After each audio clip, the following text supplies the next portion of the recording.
What's up sa inyo mga kamix? Magandang umaga po sa inyong lahat. Nagbabalik po Romski Mix Vlog. Meron naman po tayong bagong tutorial na ituturo sa inyo ngayon mga kamix. Ang title po ng tutorial na ito mga kamix ay kung paano na naman mag-switch on sa inyong comment section sa YouTube channel mga kamix. So, ano pang hinihintay natin mga kamix? Simulan na natin. Punta muna po tayo sa ating YT Studio na naman mga kamix. Sa wala pang YT Studio, ganun pa rin.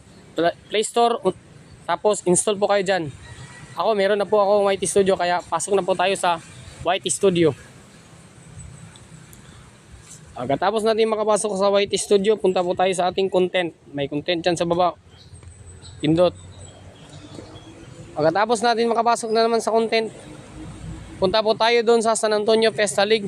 Dahil kanina, sa tutorial natin, switch off ang ating ginawang tutorial sa San Antonio Fiesta League na video mga kamix. So, tuturo ko naman sa inyo paano mag-switch on.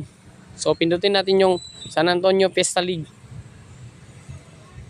Pagkatapos sa San Antonio Fiesta League mga kamix, may lapis sa taas. Pindutin nyo na po yung lapis. Pagkatapos sa lapis, may tag short remixing sa baba po. May arrow dyan sa kilid. Pindutin nyo lang po. Ayun mga kamix, naka-off ang ating comment section mga kamix sa YouTube channel. So, pindutin natin yun. Pagkatapos natin mapindit yung switch off mga kamix sa comment section, may kulay white po na on sa taas mga kamix. So pindutin lang po natin yung switch on sa taas. Ayun. Pagkatapos mapindot mga kamix, back na lang po tayo.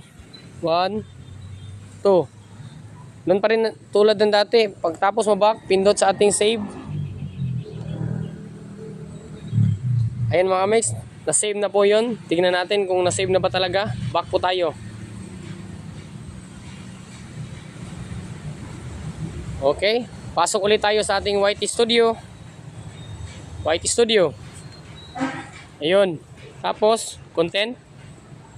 Tapos yung video na ating sinwitch on na comment section sa YouTube. Pindot.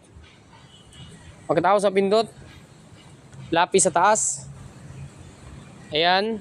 Tapos, tag short. Pindot sa baba. Ayun mga kamix, may arrow sa gilid. Pindutin nyo lang po.